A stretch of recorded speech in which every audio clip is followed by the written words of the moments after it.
রোগমুক্ত লাইফ বা রোগমুক্ত জীবন অথবা ডিজিজ ফ্রি লাইফ গড়ে তোলার জন্য আমাদের খুব সচেতন হতে হবে। আমাদের প্রাথমিক দৈনন্দিন জীবনে একটা বিশেষ খাদ্য তালিকা মেনে চলা উচিত সারা জীবনের জন্য সুস্থ থাকার জন্য। আপনি প্রথম সকালে উঠবেন, উঠে কুলকুচি করে 2 গ্লাস বিশুদ্ধ পানীয় জল গ্রহণ করবেন, খাবেন। খাওয়ার পরে ডান হাতের তালুতে 3 থেকে 4 চিমটা কালো জিরা, হাফ চামচ মধু বা 20 ফোঁটা মধু মিক্সিং করে জিভ দিয়ে চেটে চেটে খাবেন। এর বিজ্ঞানসম্মত অনেক কারণ আছে, সেটা পরের ভিডিওতে আপলোড করব। তারপর আপনি 3 থেকে 4টে খোরমা খেজুর খাবেন। খাওয়ার পরে সকালের ব্রেকফাস্ট হিসাবে বা সকালের টিফিন হিসাবে আপনাদের যেটা কর্তব্য, কিছুটা কাঁচা ছোলা, কিছুটা কাঁচা বাদাম ভিজিয়ে নেবেন, একটি শসা, একটি আপেল ছাল সহ কুচে স্যালাড করবেন, আশীর্বাদ কোম্পানির পিঙ্ক সল্টে মিক্সিং করে খাবেন। এইটা জাস্ট সকালের টিফিন। এছাড়া অন্য কিছু খাওয়ার চেষ্টা করবেন না। কোনো আটা, ময়দা, রুটি খাবেন না। গম থেকে যে সমস্ত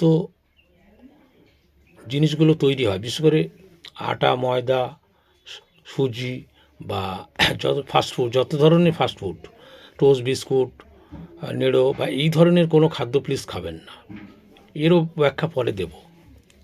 যাই হোক, তারপরে আপনি সকাল থেকে দুপুরের ভাত খাওয়ার আগে পর্যন্ত 2 গ্লাস জল খাবেন। শুধু কোনো খাদ্য খাওয়ার আগে জল খাবেন 15 মিনিট আগে, 15 মিনিট পরে। কিন্তু ভাত খাওয়ার আগে জল খাবেন, ভাত খেয়ে 1 ঘন্টা জল খাবেন না। আবার 1 ঘন্টা পর থেকে যে খাদ্য তালিকাটা আছে সেখান থেকে আপনি রাত পর্যন্ত বিফোর ডিনার আপনি কোনো টিফিন খাবেন, কিন্তু টিফিন খাওয়ার আগে জল খাবেন, পরে জল খাবেন। রাত্রে ভাত খেয়ে কোনো জল পান করার চেষ্টা করবেন না প্লিজ। রাত্রের খাদ্য তালিকাটা খই, মুড়ি, ছাতু এই ধরনের খাদ্য হতে পারে অথবা ভাত হতে পারে। এই ভাতের সঙ্গে আপনি কোন কোন সবজিগুলো খাবেন আর কোনগুলো খাবেন না, 7 থেকে 8টা সবজি আপনি গ্রহণ করবেন। যে কাঁচা কলা, এঁচোড়, কাঁচা পেঁপে, মটরশুঁটি, তরমুজ, ঝিঙা, লাউ, কুমড়া, এইগুলো আপনি খেতে পারেন। কারণ এইগুলো চাষিরা কম বিষ মারে, কেমিক্যাল ফ্রি, এগুলো বেশি বিষ থাকে না। সুতরাং এইগুলো আপনারা একটু বুঝে সুঝে খাবেন, চলবেন। আর মাছগুলোও দেখে খাবেন, অযথা লোভনীয় মাছ খাবেন না। মাছগুলো কেমিক্যাল ফ্রি, কম সারের মাছগুলো খাওয়ার চেষ্টা করবেন।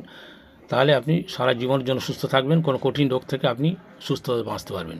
এবং আরেকটা শেষ কথা বলছি, পাতিলেবুটা আপনারা দিনে 2 থেকে 3 বার খাবেন। শরবত করে হোক, স্যালাড করে হোক, যে কোনোভাবে আপনারা খাবেন, তাহলে রোগ সহজে মুক্ত হবেন, কোনো রোগ কঠিন রোগ হবে না। এই পর্যন্ত শেষ করছি।